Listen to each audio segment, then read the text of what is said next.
Isang mapagpala at magandang araw mga kabayan. Umani ng batikos mula sa netizen, partikular sa mga DDS supporters, ang naging pahayag ni Boying Rimulya.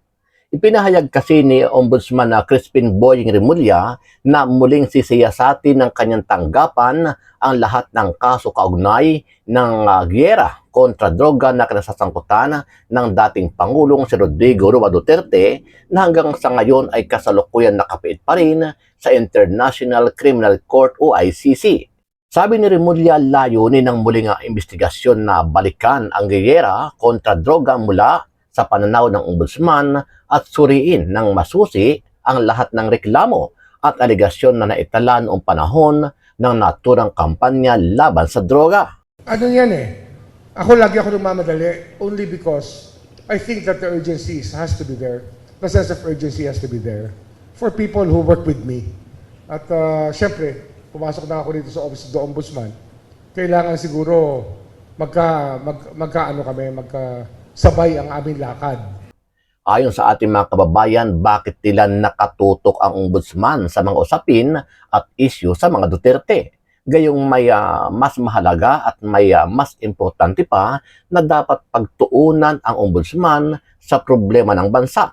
At ito nga ay ang pagtugis sa mga akusado sa mga anomalyang flood control project, kabilang na si dating House Speaker Martin Romualdez at dating ako Bicol Party List o Representative Saldico. Dahil dito naniniwala ang ating mga kababayan na planado talaga ng kampo ni PBBM at Ombudsman ang pagpapabagsak at pagbura sa pangalan ng mga Duterte. Ito ay para wala daw maging sagabal sa 2028 national election. Mamadaliin nyo ang pagsabotahe, magpabagsak sa mga Duterte at DDS bago mag-election 2028. Ganon ang plano gamit ang AI. O, ito na. Duda lang naman ito, speculation nga pabagsakin ang mga Duterte. Kasi unang upo pa lang niya, sabi niya na, pag-aralan natin, busisihin natin ang SAL-N ni BP Saral will look for irregularities. Di ba? Klaro, hindi mo maiwasan mga DDS mag-isip na, nako, talagang tinatarget ang mga Duterte kasi kauupo pa lang, Duterte kagad ang tirada. Kaya nga, umalma si Senator Batoy. Ano ba yan? Kauupo nyo pa lang, Duterte na kagad ang inyong bukang bibig. Matatandaan na naon nang ipinahayag ni Boying Rimulya sa unang araw pala ng kanyang pag-upo sa ombudsman na bubuhayin niya ang kasong impeachment complaint laban naman dito kay Vice President Inday Sara Duterte. Ano ang masasabi mo dito, kabayan? Naniniwala ka ba na planado talaga ng Malacanang at Ombudsman ang pabagsakin at lusawin ang mga Duterte? Ito ay para sa kanilang political ambisyon sa 2028 national election. Sama-sama natin panoorin ang buong video at pakicomment nyo po ang inyong mga reaksyon at sariling opinyon. Pero bago yan, sa mga hindi pa po nakasubscribe sa ating channel na Kabayan News PH, pakipindot po ang subscribe button at pakiclick na rin ang notification bell para lagi kayong updated sa mga bagong upload natin na legit at napapanahong balita. Maraming pong salamat. Kasi parang ang nangyayari dito, lagi akong kinukonekta kay Duterte. Opo, Diniwanagin ko ulit. Opo. Nang na ako'y inappointed Digong, ang sinabi lang sa akin, Digong, gawin mo ang trabaho mo. Pag-assume ko ng trabaho ko, hanggang sa si Digong ay hindi na presidente at ngayon na hindi na rin presidente at nagtapos ang termino ko, ni isang salita kay Digong wala akong narinig. Na Sam, pwede ba pagbigyan mo ito? Sam, pwede ba? Wala. Kahit sa isa sa kanya mga alagad, si Bingbong Migaldea o si Bongo, walang sinasabi na, boss, sabi ni Presidente, pwede mo bang Kaya doon ko nirerespeto si Presidente Duterte at ipapasintabi ko sa iba na wala akong pinakiusap sa akin. Hindi ako diehard Digong, hindi ako DDS. In fact, I am a Marcos loyalist. yung tatay ni Marcos hindi itong presidente. Ha? Liliwanagin Si ko senior. yun. Si senior. Marcos loyalist, yung senior Marcos. Okay? Ayan. Pati pamilya ko, pati binan ko. Buong buo kami, Marcos senior loyalist. Pero hindi mo ko masasabi na Big Duterte loyalist. Hinahangaan ko lang yung dating presidente sa pagiging isang maginoo, isang taong nirerespeto ang trabaho ng kanyang kapwang kawani sa gobyerno. Wala ho ang pinakiusap. Kasi ang nangyayari rito, laging kinukonekta kay Digong Natapos na ng National Police Commission ang investigasyon sa kaso ng missing sa Bungero. Subalit ayon kay NAPOLCOM Vice Chairperson at Executive Officer Attorney Rafael Calinisan, hihintayin muna nila ang desisyon ng Department of Justice sa kasong kriminal ng mga pulis bago nila ilabas ang resolusyon sa kaso. Nais ng NAPOLCOM na maging aligned sa desisyon ng DOJ kaya't hahawakan muna nila ito ng ilang araw. Sinabi namin from the very start na upon the filing of the complaint, tapos tong kaso ng Sobongero after 60 days.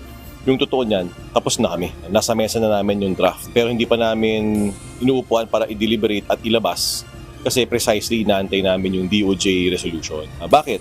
Kung absuelto, di okay. Paano kung guilty? Paano kung dismissal ang aming hatol? Saan natin hahanapin? Saan natin serve yung mga warrants of arrest ng mga? So we will be team players. So, we will coordinate with the DOJ. We will wait for the proper time, yung pinaka-timing, tamang panahon. Nasa 12 pulis ang sinampahan ng kasong administratibo kaugnay sa pagkawala ng mga sabungero. Ang tanong, kumusta ang perception ng taong bayan? Court of Public Opinion.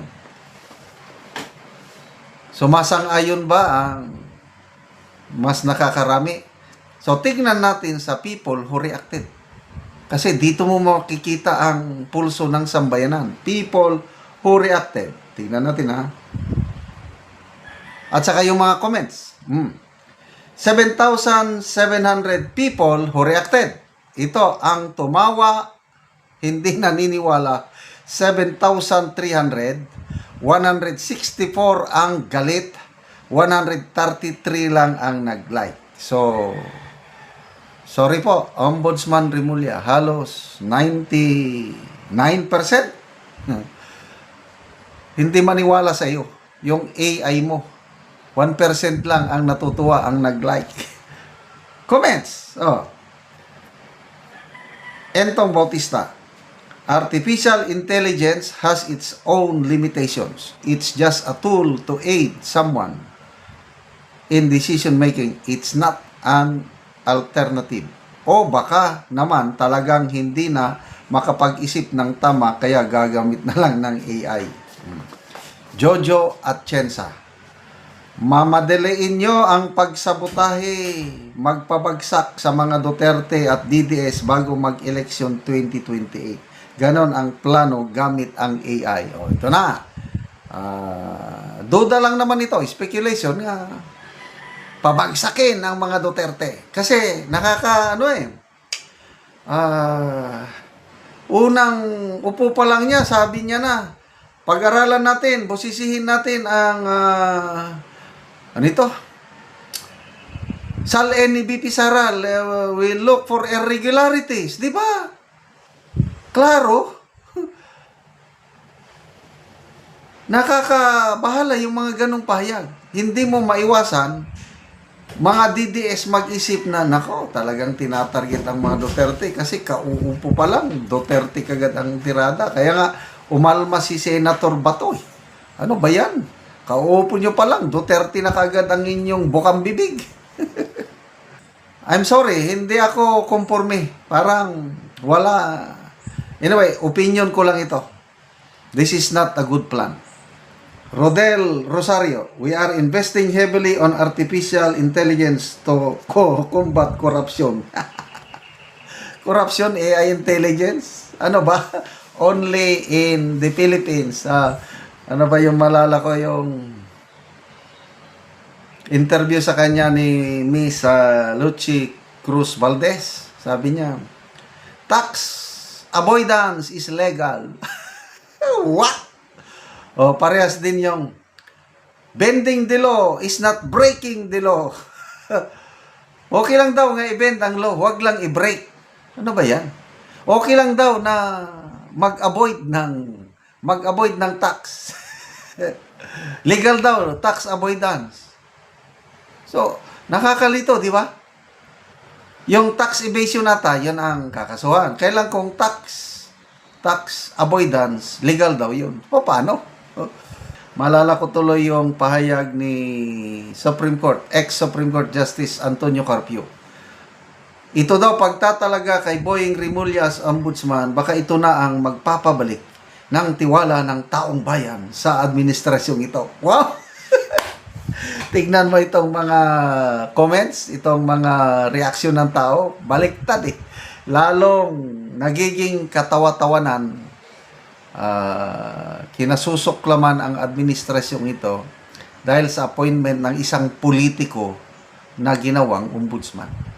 Never in our history ng isang politiko kagaya ni Boying Rimulya na appoint na ombudsman. Ito lang, Marcos administration. Bakit?